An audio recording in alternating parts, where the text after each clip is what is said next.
लड़ाई झगड़े में गुजार दिया है, जिन्होंने जिंदगी भर एक दूसरे से लड़ाई करते करते अपना जीवन गुजार दिया और अब वो बुढ़ापे में पहुंच गए हैं, कम से कम अब प्रभु के नाम पर एक दूसरे को गले से लगाएं, एक दूसरे को क्षमा कर दें और आपको भी क्षमा मिलेगी।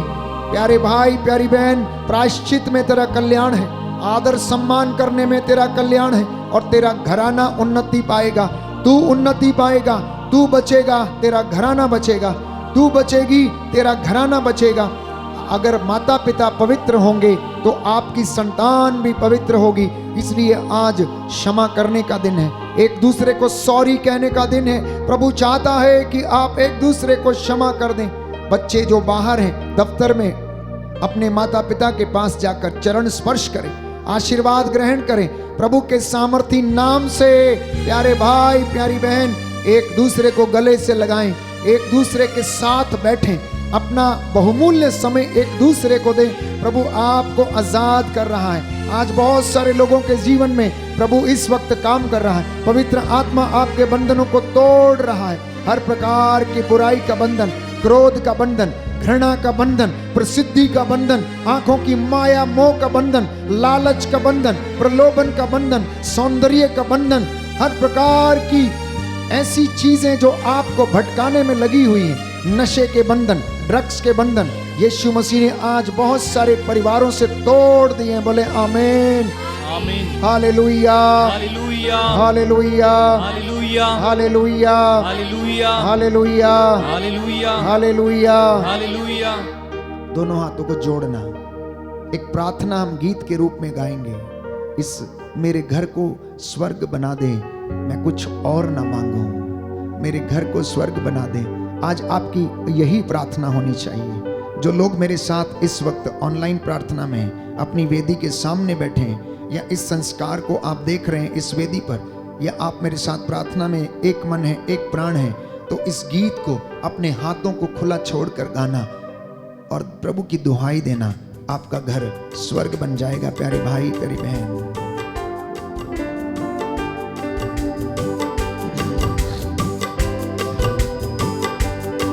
मेरे घर को स्वर्ग बना दे, कुछ और न मांगू। मेरे घर को स्वर्ग बना दे, कुछ और न मांगो। मेरे घर को स्वर्ग बना दे, कुछ और न मांगू। मेरे घर को स्वर्ग बना दे, कुछ और न मांगो। गुनहगार को भक्त बना दे, कुछ और न मांगू। गुनहगार को भक्त बना दे, कुछ और न मांगो। गुनहगार को भक्त बना दे, कुछ और न मांगू। गुनहगार को भक्त बना दे, कुछ और न मांगो। मेरे घर को स्वर्ग बना दे, कुछ और न मांगू। मेरे घर को स्वर्ग बना दे, कुछ और न मांगो। मेरे घर को स्वर्ग बना दे, कुछ और न मांगू। मेरे घर को स्वर्ग बना दे, कुछ और न मांगो। गुनहगार को भक्त बना दे, कुछ और न मांगू। गुनहगार को भक्त बना दे, कुछ और न मांगो। गुनहगार को भक्त बना दे, कुछ और न मांगू। गुनहगार को भक्त बना दे, कुछ और न मांगो। मेरे घर को स्वर्ग बना दे, कुछ और न मांगू। मेरे घर को स्वर्ग बना दे, कुछ और न मांगो। द्वार तेरे हैं, मैं हूँ आया। द्वार तेरे में मैं हूँ आया। अपना परिवार तुझे चढ़ाया। अपना परिवार तुझे चढ़ाया। द्वार तेरे में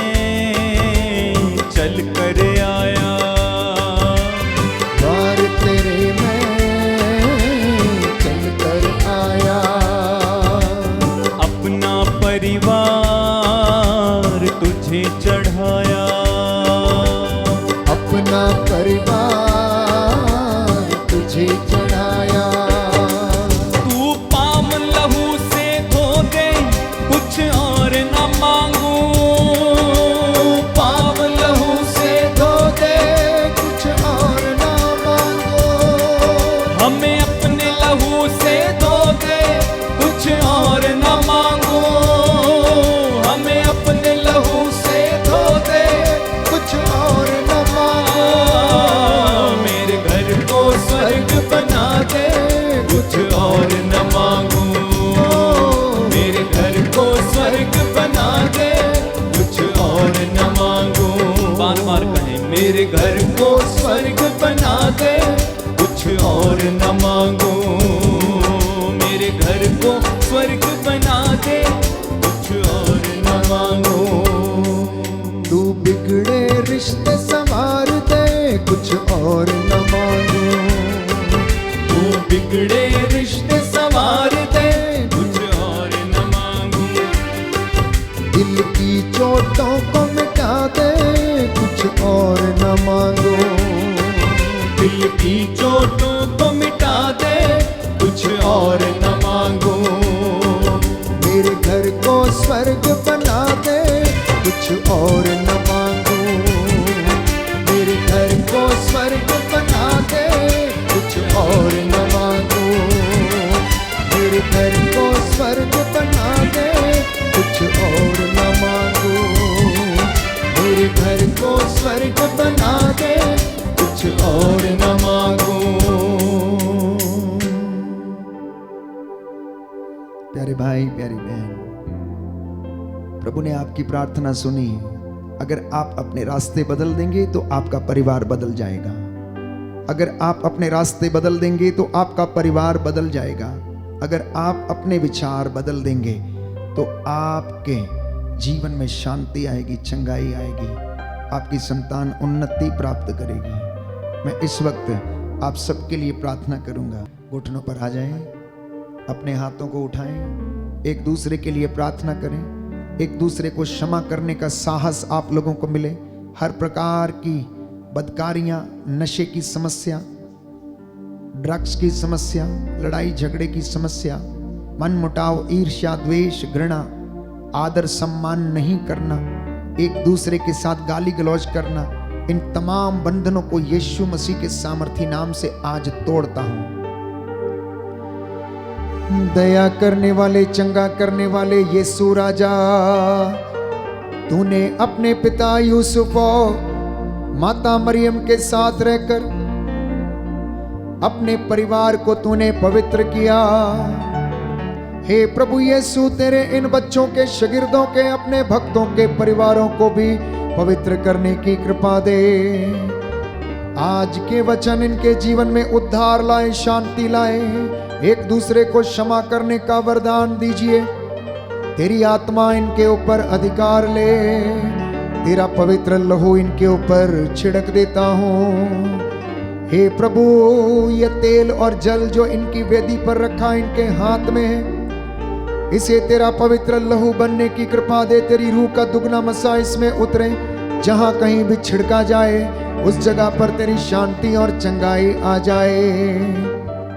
मैं तेरा दास तुझसे निवेदन करता हूँ, जैसा इन्होंने विश्वास किया है वैसा इनके जीवन में पूरा हो जाए। आज के वचन इनके जीवन में 100 गुना, 60 गुना, 70 गुना फल लाए। हे प्रभु यीशु, तेरे बिना हमारा जीवन बेकार है। तू ही हमारे जीवन का आधार है। तू हमारे जीवन की शांति है, चंगाई है, सांत्वना है, आशा है, जिसके सहारे हम चलते रहते हैं। तेरे वचन आत्मा और जीवन है। इन वचनों के द्वारा तेरे इन बच्चों का परिवार पवित्र कर, शुद्ध कर। इनके जीवन में शांति आए, चंगाई आ जाए। बीमारियों से इन्हें निजात दिला। पापों से, बंधनों से, जादू टोने से, अंधविश्वास से इन्हें दूर रखने की कृपा कर। जितनों ने श्रद्धा भक्ति से तेरा वचन सुना, इबादत की है, इनको अपने पवित्र लहू से मसा कर हमारी प्रार्थना सुन ले। हमारे प्रभु क्रिस्त के द्वारा, आमीन।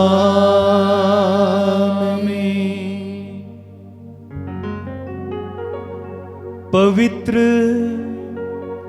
परम प्रसाद की आराधना हो, स्तुति हो, महिमा हो सदा सर्वदा।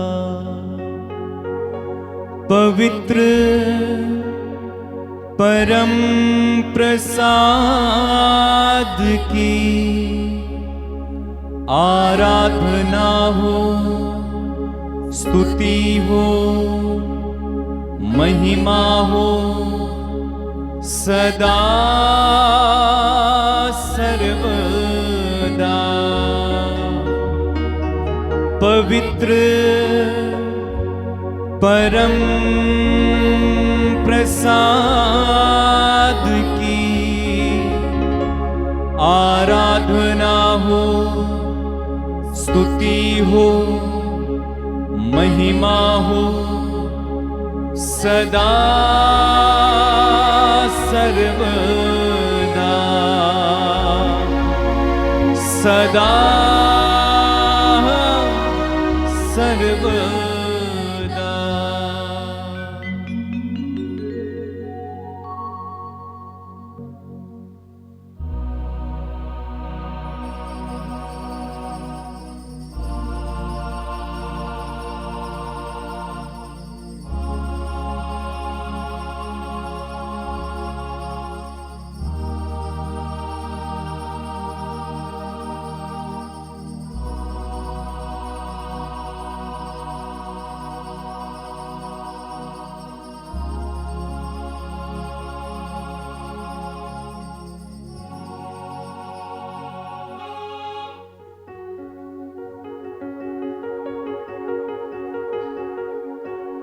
आइए तालियां बजाएं, प्रभु को धन्यवाद दें सभी आशीषों के लिए। जोरदार तालियां बजा के, जोरदार।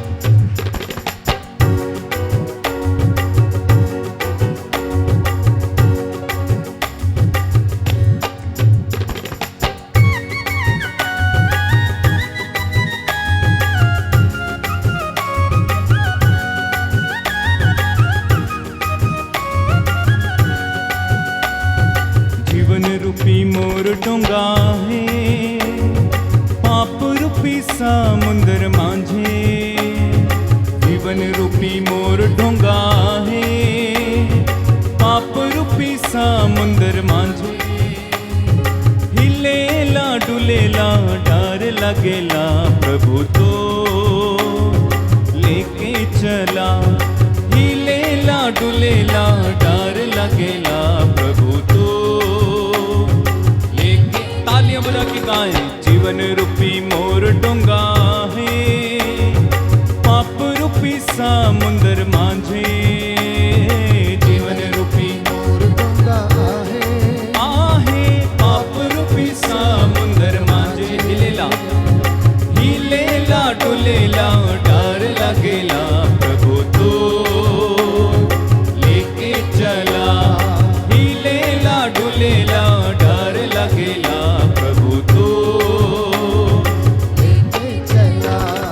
जेखन तुर चला मन डोंगा में जात रहे। आंधी तूफान आइला, आंधी तूफान आइला। संकट के समय में शांति देवेला, प्रभु तो लेके चला। संकट के समय में शांति देवेला, प्रभु तो। एक साथ गाएंगे। जीवन रूपी मोर डोंगा आहे, पाप रूपी समुंदर मांझे। जीवन रूपी मोर डोंगा आहे, पाप रूपी समुंदर मांझे। हिलेला डुलेला डर लगेला, प्रभु तो लेके चला। प्रभु तो लेके चला। बोलो प्रभु यीशु मसीह के नाम की जय। सबको जय यीशु की। जय यीशु की।